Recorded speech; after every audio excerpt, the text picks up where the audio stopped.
y un equipo de monitores para desarrollar lo que fueron los itinerarios de inserción sociolaboral. Bueno, esta es un poco la contextualización del entorno, del análisis del contexto, en qué se basó. Bueno, pues todo el estudio que se hizo una vez que ya, bueno, pues dentro de la presentación de la convocatoria se nos pidieron unos avales que tenían que ver con otros proyectos que se hubieran desarrollado e informes que estuvieran avalados, que tuvieran un determinado rigor científico sobre cuál era el perfil de necesidades que tenía el municipio. Y bueno, pues de ahí se sacaron los elementos fundamentales y luego se ahondó en el perfil. O sea, se tuvo que hacer una actualización de datos a través de, bueno, del Instituto Nacional de Estadística, y de los diferentes organismos y entidades que pudieron aportar información para tener muy claro cuál era el perfil de este público objetivo al que se iba a dirigir el proyecto. Las áreas que se iban a trabajar, bueno, pues lógicamente tenían que ver, eso es otra de las claves fundamentales para el impacto, y es que tenemos que trabajar con un conocimiento del contexto y de la realidad, y es que no podíamos plantear itinerarios de inserción sociolaboral en ámbitos que nos pudieran parecer atractivos, pero que no estaban conectados con la realidad, ¿no? O sea, tenían que ser yacimientos de oportunidad, yacimientos de empleo, ámbitos emergentes, reales, dentro del municipio. Y bueno, pues se plantearon estos cuatro: el sector turístico y hostelería, el sector asistencial y de la dependencia, el sector servicio a la comunidad, ocio y tiempo libre, y el sector de energía renovable. Esos fueron los cuatro sectores emergentes donde se había identificado, pues bueno, y habíamos triangulado toda la información para identificar que podían ser itinerarios viables para luego una posterior inserción. De ahí se generaron los itinerarios. Ahora vamos a ver la parte más de Marco. Esta sería la estructura, la infografía que hace referencia a cuál era el recorrido que cada uno de los beneficiarios hacía para, bueno, pues al final, digamos que el objetivo, lógicamente, fundamental era la inserción laboral, después de haber obtenido una formación en ese itinerario. ¿Por qué lo llamamos itinerarios de inserción? Pues lo llamamos itinerarios de inserción porque todo lo que tenía que ver con la normatividad en base a educación no reglada en España establecía, bueno, lo que nosotros denominamos como certificados de profesionalidad. Certificados de profesionalidad que tenían unos niveles de acceso, unos requisitos de acceso que eran eran prácticamente imposibles para quienes iban a ser nuestros beneficiarios, ¿no?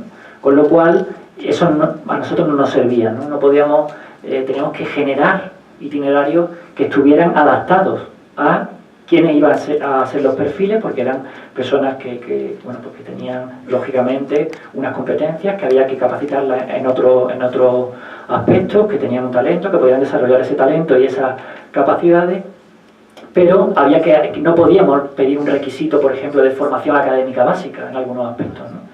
¿Qué es lo que se hizo? ¿Qué se planteó en el proyecto? Pues lo que se denomina, no sé si le sonará el concepto de escuelas de segunda oportunidad, que bueno, pues era una especie de plataforma de apoyo para la formación básica. O sea, como el 70% de los beneficiarios del proyecto no tenían los estudios primarios finalizados, y bueno, pues había que dar ese soporte y luego generar itinerarios que ya capacitaran de forma más específica en esas competencias para la empleabilidad, ¿no? Toda esa formación sobre esas competencias también se acompañaba de una orientación continuada. Había una unidad de orientación que hacía toda la parte de diseño, pues, curricular, de identificación del potencial, toda la parte de orientación profesional. También una formación en diferentes aspectos que tenían que ver con el ámbito de la empresa. O sea, venían empresas a contar bueno, pues cuál era el funcionamiento, todo lo que tenía que ver con prevención de riesgos laborales, también, muy importante, todo lo que tiene que ver con las competencias transversales, ¿no? Las mal llamadas competencias blandas, ¿no? que creo que a veces son las más importantes, ¿no? El trabajo en equipo, todo lo que tiene que ver con bueno, pues, las habilidades sociales, las habilidades para trabajar en la empresa, temas de igualdad, temas de género, ¿no? Todas esas competencias tan importantes que también veíamos necesario trabajar. Y una que era clave, que era la de las TIC, ¿no? Que era transversal a todo el proyecto. Había, de hecho, en todos los itinerarios, van a ver, pues, tanto una plataforma virtual de formación que completaba estos itinerarios, y también una herramienta de seguimiento que nosotros llamamos como comunidad virtual 2.0, ¿no? Forma 2.0. Y bueno, podrán pensar, tecnología 2.0, cuando en determinados casos pues había necesidades básicas que no estaban cubiertas. Bueno, pues nosotros creíamos que era fundamental, o sea, no podíamos eludir que el mundo en el que nos encontramos. Creíamos que, aparte de cubrir las necesidades básicas, porque estos eran, eso no lo he comentado, eran itinerarios que tenían un incentivo. ¿Y eso qué quiere decir? Pues un incentivo es que durante el tiempo que la persona se estaba formando y que estaba dedicando el 100% de su tiempo a hacer ese itinerario, estaban recibiendo un apoyo económico para poder bueno, pues sustentar los gastos que pudieran tener, ¿no? Y bueno, pues de mantenimiento de su familia o de sus hijos o de las necesidades que pudieran ocupar, ¿no?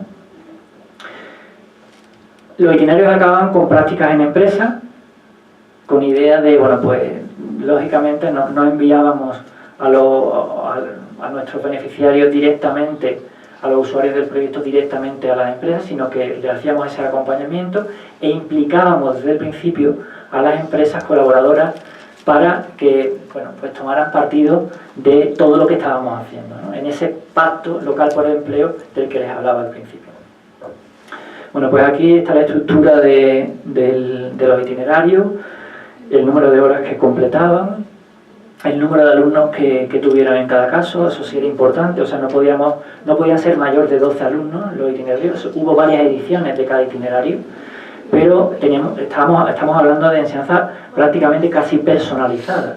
O sea, había una heterogeneidad de niveles muy fuerte, entonces teníamos que hacer ese acompañamiento muy personalizado, ¿no? O sea, lo que hiciéramos, queríamos hacerlo bien y cumplir con esos indicadores que nos habíamos planteado desde el inicio. Bueno, aquí está la plataforma virtual, que bueno, era una Moodle muy sencilla, muy básica, que en su momento, bueno, pues nos ayudó sobre todo a que muchos de nuestros beneficiarios se familiarizaran con este tipo de formación. Les permitimos, bueno, se creó toda una red colaborativa a nivel de acceso a las nuevas tecnologías. O sea, todo el proyecto llevó parte del presupuesto para crear puntos de conexión a internet, zonas wifi, bueno, se habilitaron también espacios para que los beneficiarios, bueno, esto ya fue un beneficio lógicamente para todo el municipio, fue algo que bueno, pues parte de la financiación que apoyó de ese presupuesto a que se generaran esos espacios de conexión, ¿no? Para personas que en sus hogares no podían tener una conexión a internet, ¿no?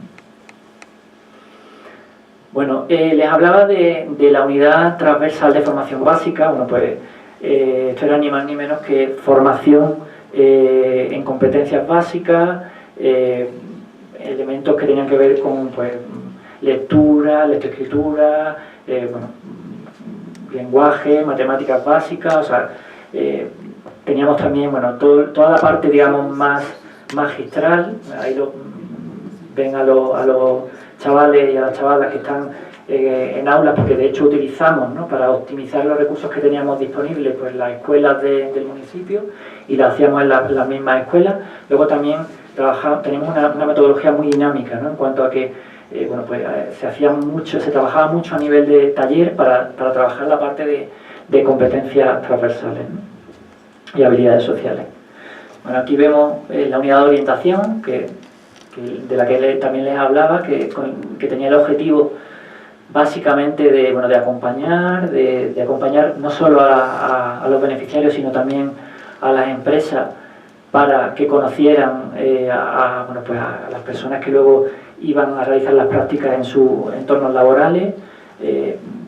Hacían, bueno, la unidad de orientación hacia las entrevistas, hacia el seguimiento, las visitas a las empresas, y luego, bueno, pues iban haciendo toda la recogida de información de las diferentes prácticas que se iban desarrollando, ¿no? Eran prácticas totalmente tutorizadas, ¿no? La unidad de intermediación sociolaboral, bueno, pues que aparte del acompañamiento de las empresas, había también una unidad que, bueno, pues que apoyaba a aquellos beneficiarios que querían emprender, ¿no? que tenían una idea de negocio, que pues apoyarles en ese seguimiento. No solamente, o sea, la unidad no daba tanto esa asesoría, ese asesoramiento, sino muchas veces lo que hacía era poner en contacto, ¿no? O sea, que el propio beneficiario pudiera tener una red de contacto. Mari Carmen, mi compañera, psicóloga, orientadora, que era la que se encargaba precisamente de hacer todo ese trabajo, y ella básicamente lo que hacía era crear redes de colaboración, ¿no?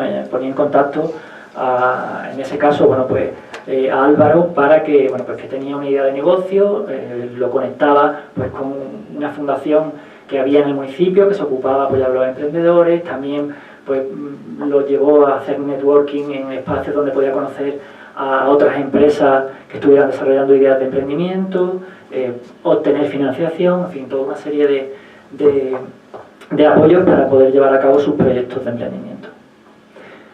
En la primera fase, bueno, se llegaron a firmar 50 convenios con empresas.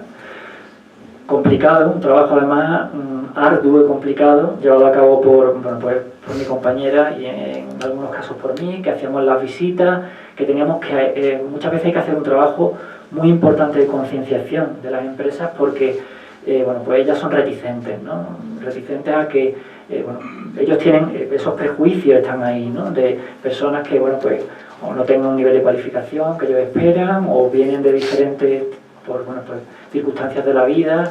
Nosotros teníamos pues, personas que habían tenido muchas dificultades, muchos de ellos eran personas que estaban en tercer grado penitenciario, que estaban reinsertándose, personas con medidas judiciales, en fin.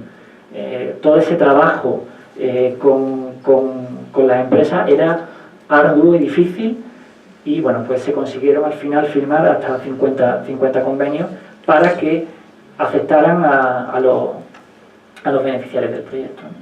Bueno, todo esto es el conjunto de actuaciones que se llevaron a cabo de forma paralela.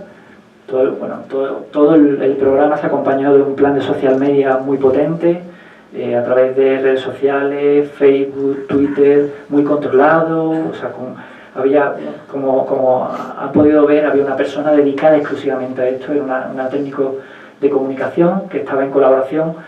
O sea, todas las acciones, todo lo que se publicaba, toda la difusión que se hacía, estaba supervisada. Porque, bueno, pues en un momento dado había que tener determinados controles, y había, bueno, pues determinadas informaciones que no podían trascender, ¿no? O que había que dar cierto tratamiento para los medios de comunicación. Todo esto es la publicidad que se diseñó para difundir el proyecto. Como les digo, bueno, pues se hicieron folletos, campañas en medios, redes sociales, 15.000 solicitantes. O sea, 15.000 solicitudes, de las que hubo que seleccionar 120 personas. O sea, podéis imaginar todo esto.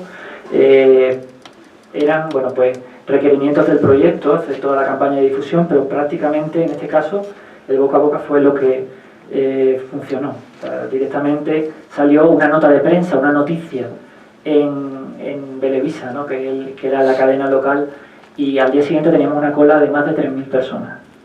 O sea, tener un poco la idea, ¿no? De la dimensión y la situación tan compleja para solamente, pues, poner en marcha el proyecto, ¿no? Bueno, todo esto se hizo con el apoyo se crearon lo que denominamos las antenas de empleo, apoyándonos en todo lo que eran recursos ya creados. O sea, la idea no era optimizar y hacer eficiente lo que ya existía en el municipio, y creamos las antenas de formación y empleo. O sea, hicimos una capacitación del personal, de todo el personal de las administraciones, de las diferentes administraciones públicas, para que nos pudieran ayudar y ellos mismos fueran embajadores del proyecto. Ahí, bueno, pues toda esta información Se creó, también lo vamos a ver, un portal de internet para hacer todo el seguimiento del proyecto. Hubo muchas iniciativas, bueno, como les decía, 120 fueron las personas beneficiarias, pero al final también beneficiarios indirectos, pues hubo casi 500, bueno, casi 1000 personas, porque pues como unos 150 participaron también en talleres TIC que ofrecimos a aquellas personas que no habían podido recibir pues este tipo de ayuda y ser beneficiarios. Bueno, pues tuvieron la oportunidad de participar en otra serie de actividades formativas.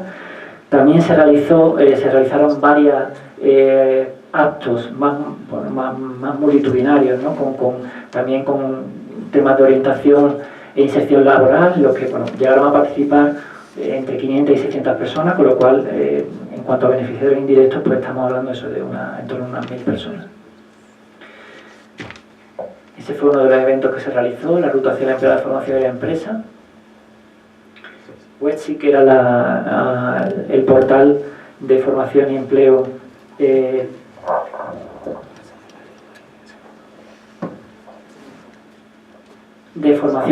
se creó, que todavía está vigente. Esta era una de esas acciones que queríamos que permanecieran, ¿no?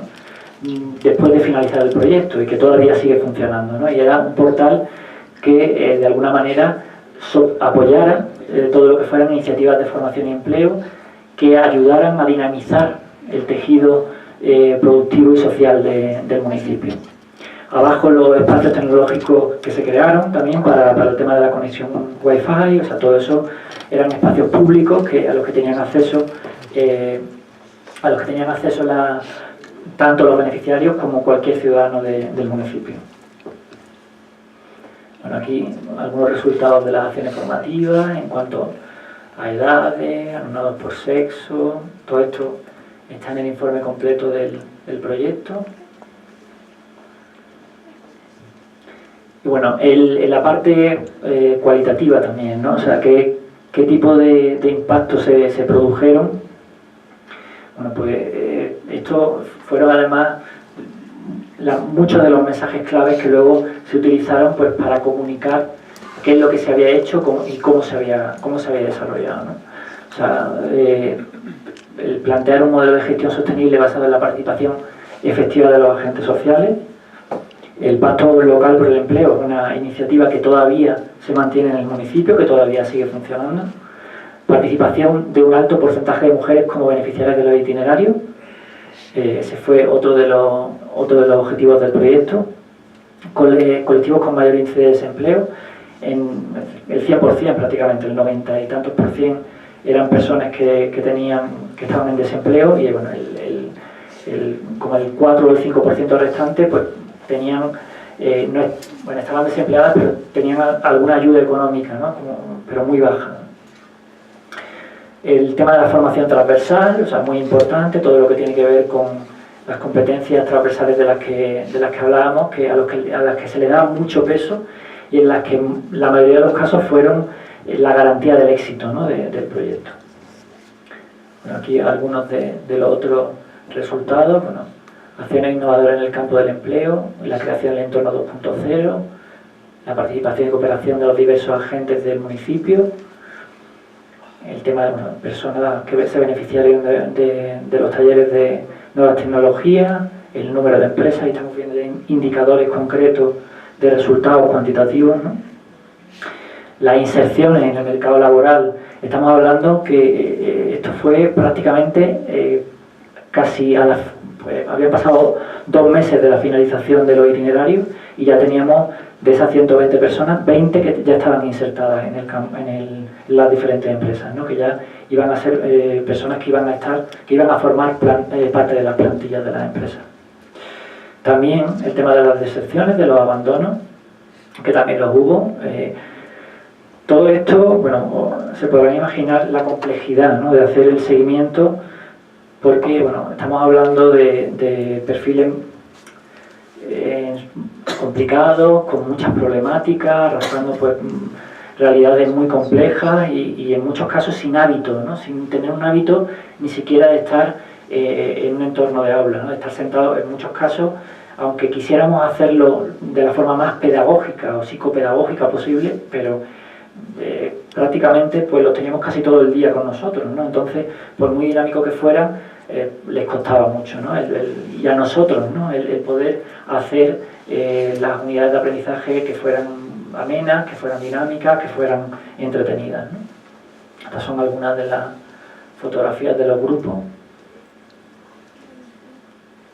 Y bueno, fue una de las iniciativas, hasta la que les comentaba que obtuvo un premio de buenas prácticas, porque fue la herramienta, una de las grandes dificultades que este tipo de proyecto comporta, es hacer, sobre todo, poder seguir en contacto con pues, los beneficiarios del proyecto, ¿no? O sea, los impactos no refieren a datos cuantitativos inmediatamente obtenidos después del proyecto, sino que deben ser sostenibles, deben permanecer en el tiempo, y para ello tenemos que conocer cuál está siendo la experiencia de las personas que han participado en el proyecto, ¿no? Entonces, bueno, pues la estrategia que se planteó fue crear una vinculación con esas personas y una cierta responsabilidad por parte de estas personas para que mantuvieran ese contacto, y se creó pues una comunidad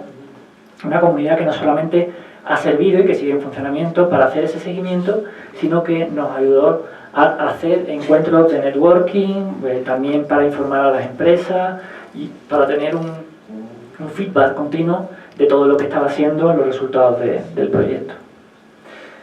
Bueno, pues hasta ahí bastante extenso el primero de los proyectos.